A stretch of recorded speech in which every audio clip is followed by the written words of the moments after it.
हरे कृष्णा सभी को। कैसे हैं आप सभी? तो आज हम बात करेंगे एक नए प्राणायाम के बारे में, जो है नाड़ी शुद्धि प्राणायाम। ये शब्द दो शब्दों से मिलकर बना है, नाड़ी प्लस शुद्धि। नाड़ी का मतलब होता है हमारे एनर्जी चैनल्स जो हमारी बॉडी में फ्लो करते हैं और हमारे सभी सेल्स हमारी बॉडी पार्ट्स तक एनर्जी प्रोवाइड करते हैं। और शुद्धि का अर्थ होता है उनको प्योरीफाई करना, उनको क्लीन करना, उनको डिटॉक्स करना। तो दोनों शब्दों के मिलाकर बना नाड़ी शोधन। और प्राणायाम का अर्थ होता है ब्रीदिंग एक्सरसाइज।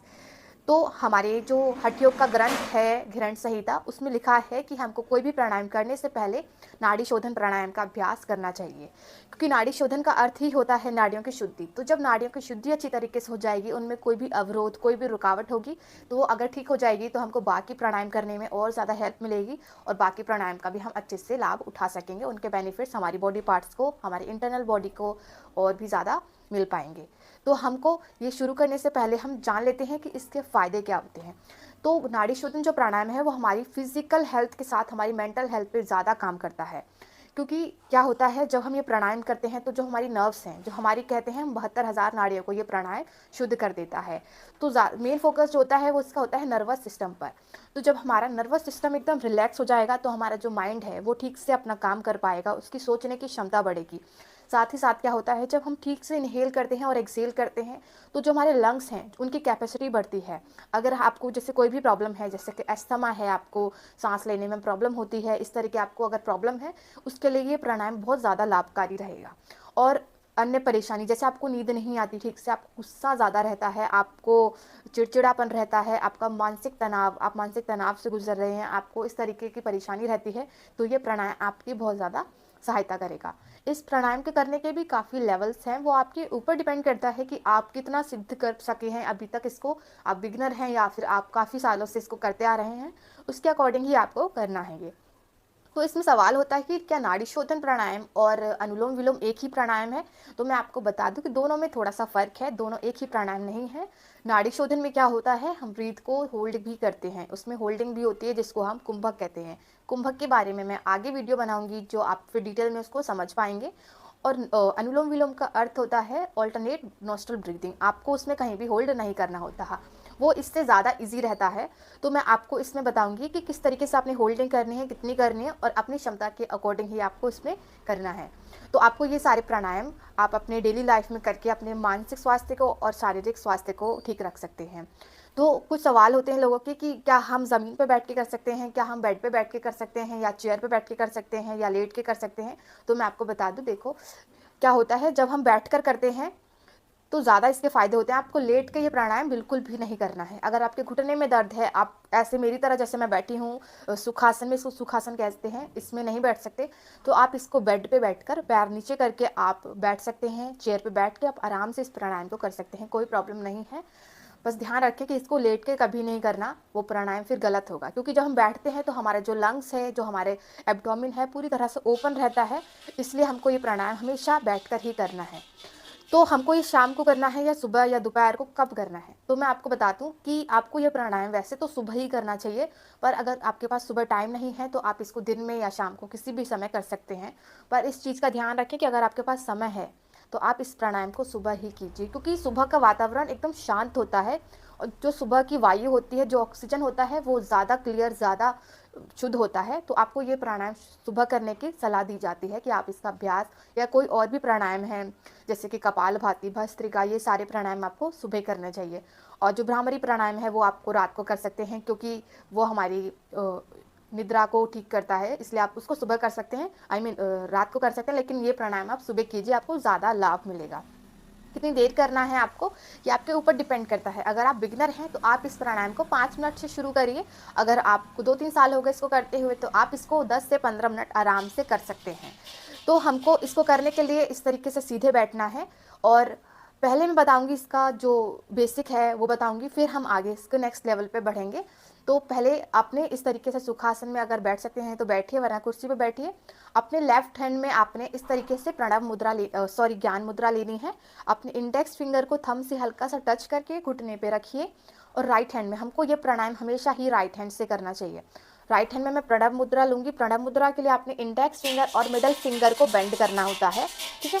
और मैं थंब को और रिंग फिंगर को यूज़ करूंगी अपने नोस्ट्रल्स को क्लोज और ओपन करने के लिए। तो पहले हम बेसिक करेंगे, उसमें क्या है, हमको कोई होल्डिंग नहीं करनी। मैं अपने थंब से अपने राइट नोस्ट्रिल को बंद करूँगी और लेफ्ट से ही इनहेल करूँगी, लेफ्ट से ही एक्सेल। पर इस चीज़ में खास ध्यान रखना है कि इसको रेशियो में करना है, इक्वल रेशियो में। आप अगर 5 सेकेंड का इनहेल कर रहे हैं तो आपको 5 सेकेंड का ही एक्सेल करना है, ठीक है। ये ना हो कि होता क्या है, जब हम ज़्यादातर करते हैं तो हमको धीरे धीरे समझ में आता है कि हमने इनहेल तो ठीक से कर लिया 5-10 सेकेंड, पर जो हमारा एक्सेल था वो एकदम छोटा सा था, जो कि ठीक नहीं है। इसलिए आपको पहले वो सुधारना है। तो इसीलिए हम बेसिक कर रहे हैं पहले। तो पहले आपने 5 सेकेंड इनहेल करना है। तो शुरू करेंगे, थंब से मैं अपने राइट नोस्ट्रिल को बंद करूंगी, लेफ्ट से मैं सांस लूंगी 5 सेकेंड के लिए, फिर 5 सेकेंड के लिए मैं वहीं से एक्सेल भी करूंगी। सांस लेंगे, छोड़ूंगी मैं। आप इस तरीके से आपने इसको 6-7 बार करना है।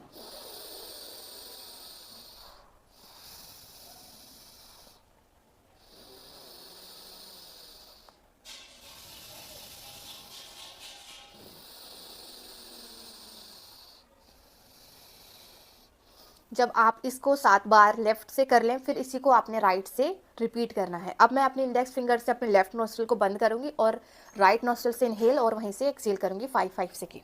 इनहेल करा 5 सेकेंड, एक्सेल, इनहेल, एक्सेल। आप मन में इसको काउंट करेंगे इस तरीके से।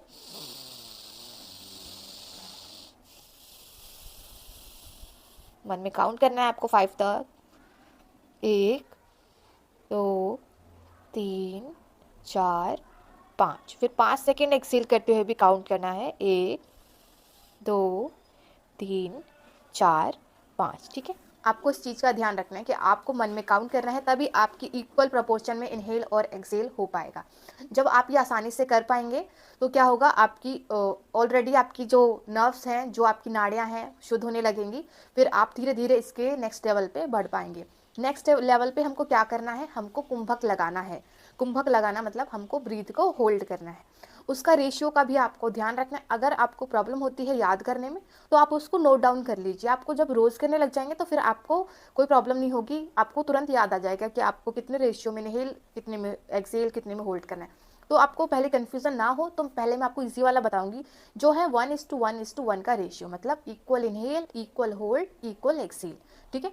आपने एक ही रेशियो के वो सारे करने हैं, ठीक है। जैसे मैंने 5 सेकेंड सांस ली, 5 सेकेंड रोकी, फिर 5 सेकेंड एक्सेल करी, तो हाथों की मुद्रा सेम रहेंगी।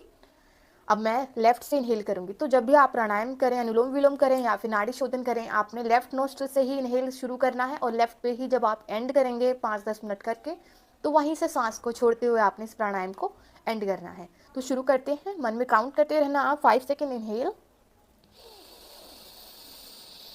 5 सेकेंड होल्ड,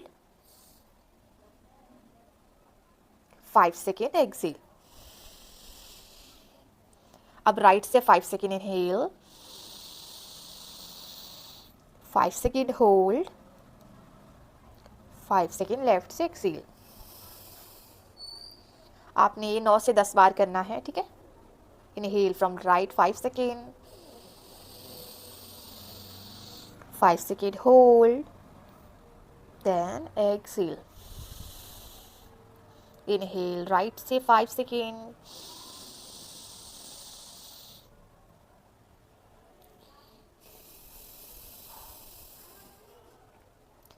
अब अगर आपको लग रहा है कि आप बहुत आसानी से इसको 5 सेकेंड इनहेल, 5 सेकेंड एक्सेल और 5 सेकेंड अच्छे से होल्ड कर पा रहे हैं, फिर आपको क्या करना है, इसका लेवल बढ़ाना है। मतलब आपको जो एक्सेल है उसको थोड़ा सा बढ़ाना है। जैसे कि आपने 5 सेकेंड इनहेल करा, 5 सेकेंड होल्ड करा, उसको 10 सेकेंड एक्सेल करना है। मतलब 1:1:2 के रेशियो में इसको करना है।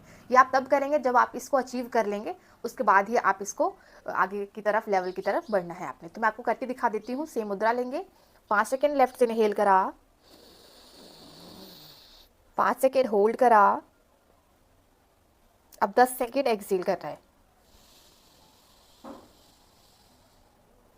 Same 5 second inhale from right, 5 second hold, 10 second exhale, ठीक है। इसको करने में आपको थोड़ी प्रॉब्लम आएगी, बट आप जब ये उससे पहले वाला जो बेसिक है उसको क्लियर कर लेंगे 1-2 महीने। प्राणायाम में क्या होता है, हमको कभी भी जल्दबाजी नहीं करनी चाहिए। जितना आप धीरे से सीखेंगे, जितना आप आराम से करेंगे, उतना ज़्यादा आपकी बॉडी के लिए अच्छा रहेगा। आपको ये नहीं है कि इसमें कॉम्पिटिशन, योगा में कभी भी कोई कॉम्पिटिशन नहीं होता। इसी तरीके से आपने प्राणायाम में भी कभी जल्दबाजी नहीं करनी कि हाँ हमने ये कर लिया अब हम आगे बढ़ जाएंगे, नहीं। आपको प्रॉपर इसका बेनिफिट फिर नहीं मिलेगा। आप इसको रोज़ करने लग जाएंगे तो आप अपने अंदर आप एक अलग सा चेंज महसूस करेंगे कि जो आपको प्रॉब्लम पहले होती थी, आपका जो मेंटल हेल्थ था, जो आप तनाव में रहते थे, आपको नींद टाइम पर नहीं आती थी, वो सब एकदम टाइम पर होने लगेगा। और आपको आश्चर्य होगा ये जानकर कि एकदम से जादू हो गया। आपको समय पर सोने लग जाओगे, आपको एकदम, आप जब सुबह उठोगे तो फ्रेश फील करोगे। क्योंकि होता क्या है, हम अक्सर सो तो जाते हैं लेकिन हमको गहरी नींद नहीं मिलती। उसकी वजह से हमको सुबह 8-9 घंटे सोने के बाद भी थकावट महसूस होती है। परंतु जब आप ये अभ्यास रेगुलर बेसिस पे करने लगेंगे 5-10 मिनट, तो आप सुबह उठ के एकदम आपको फुर्ती महसूस होगी। आप अपने सारे काम फुर्ती से कर पाएंगे। आप जब ऑफिस जाएंगे या फिर कोई भी आप काम करते हैं, आप उसमें अपना 100% दे पाएंगे। तो जब आप अपने आप को फुल चार्ज रखोगे, आप प्राणायाम के ज़रिए, योगा के ज़रिए, योगासन के ज़रिए, तो आप दूसरों को तभी आप हेल्प कर पाओगे, तभी अपना काम ठीक से कर पाओगे। जब आप खुद ही अंदर से स्ट्रेस में रहोगे, आपकी फिजिकल बॉडी ठीक नहीं रहेगी, फिजिकल हेल्थ ठीक नहीं रहेगी, तो आप मेंटली भी आप परेशान रहेंगे। और चिड़चिड़ापन तो आम बात है, आपको फिर आएगा ही आएगा। तो आप ये प्राणायाम रोज़ करने की आदत डालिए और अपने घर में भी आप सबको बताइए क्या लाभ हैं इसके। आपके घर में अगर आप कोई बुजुर्ग हैं, उनको बताइए, उनकी सेहत के लिए बहुत ज़्यादा लाभकारी है। उनको ब्रीदिंग में प्रॉब्लम होती होगी, अक्सर हो जाती है। उम्र बढ़ने के साथ साथ हमारे लंग्स अपना ठीक से काम करना बंद कर देते हैं, क्योंकि फिजिकल और हमारा जो मेंटल वर्क होता है वो कुछ नहीं होता। इसलिए आप उनको बताइए, एकदम प्रॉपर एक एक स्टेप बताइए उनको। आप होल्डिंग नहीं करा सकते, आप धीरे धीरे उनको अनुलोम विलोम ही सिखाइए। उनकी काफ़ी ज़्यादा सुधार आएगा, सेहत में सुधार आएगा।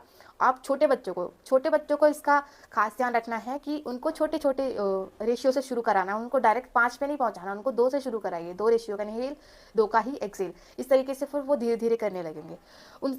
रोज़ प्राणायाम करने से बच्चों का क्या होता है, मानसिक विकास होता है। उनकी जो पढ़ाई में जो पढ़ने की क्षमता है वो बढ़ेगी, उनकी जो मेमोरी पावर है वो बढ़ेगी। उनको ज़्यादा देर तक, ज़्यादा समय तक, लॉन्ग टाइम तक उनको याद रहेगा, वो सब कुछ ज़्यादा अच्छे से उनको समझ में आएगा। तो आप अपनी पूरी फैमिली में बताइए और उनको समझाइए कैसे करना है। तो अभी के लिए इतना ही। आगे मैं ऐसी वीडियोस बनाती रहूँगी। तो मेरे चैनल को अगर आपने सब्सक्राइब नहीं करा है तो सब्सक्राइब करके जाइए। वीडियो अच्छी लगी है तो लाइक कीजिए, शेयर करिए अपने दोस्तों के साथ।